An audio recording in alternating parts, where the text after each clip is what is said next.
તો બોટાદ રમતગમત વિભાગ દ્વારા પાળિયાદ રોડ સ્થિત મનોદિવ્યાંગ તાલીમ કેન્દ્ર ખાતે જિલ્લા કક્ષાનો સ્પેશિયલ ખેલ મહાકુંભ યોજાયો। આ સ્પર્ધામાં જિલ્લામાંથી 250 મનોદિવ્યાંગ અને 37 સમૂહબધિર ખેલાડીઓ સહિત કુલ 287 ખેલાડીઓએ ઉત્સાહભેર ભાગ લીધો।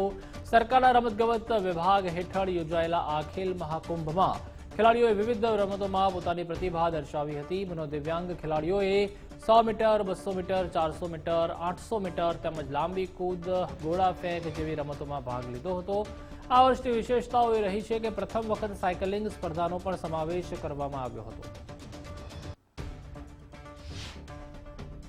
આજરોજ અહીંયા શ્રવણમંદ અને મનોદિવ્યાંગ જે ખેલાડીઓ છે એની જિલ્લા રમતગમત કચેરી, જિલ્લા રમત પ્રશિક્ષણ કેન્દ્રના માધ્યમથી અનુદાન થકી આસ્થા સ્નેહનું ઘર ખાતે સ્પેશિયલ ખેલ મહાકુંભનું આયોજન કરવામાં આવ્યું છે। 2 દિવસનો આ કાર્યક્રમ છે। આમાં મનોદિવ્યાંગ વિભાગમાંથી 253 ખેલાડીઓ અને શ્રવણમંદમાંથી 37 ખેલાડીઓએ ભાગ લીધો છે। ખેલાડીઓ 100 મીટર દોડ, 200 મીટર દોડ, નાના ખેલાડીઓ માટે 25 મીટર અને 50 મીટર દોડ તથા વોક, 800 મીટર, 400 મીટર દોડ જેવી ગેમો યોજાઈ રહી છે। ખૂબ સરસ। બાળકો સામાન્ય બાળકો કરતા બાળકોને રમાડવાની એમને ખૂબ મજા આવે, કારણ કે આ બાળકો એટલા નિર્દોષ છે, અમે જે કહીએ વાત માને છે અને એટલા ભોળાપણને લીધે દર વર્ષે અમારી ટીમ આ બાળકોને રમાડવા માટે પહોંચી જઈએ છીએ।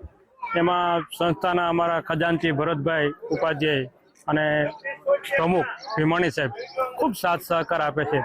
બાળકો માટે જેટલું બને એટલું આપ જોઈ શકો છો કે આજે 1 કરોડ રૂપિયાની સંસ્થા એમણે દાન લઈ અને ભેગી કરીને ઊભી કરેલી છે અને બોટાદ નહીં આખા જિલ્લાના બાળકોને ખૂબ સરસ રીતે રમાડીએ છીએ। એની દરેક પ્રવૃત્તિ કરીએ છીએ, દરેક તહેવાર ઉજવીએ છીએ અને બાળકો માટે જે કંઈ જરૂર ઊભી થાય એ શિક્ષકોને પૂછી અને પૂરી કરવાના તમામ પ્રયત્નો અમે કરીએ છીએ।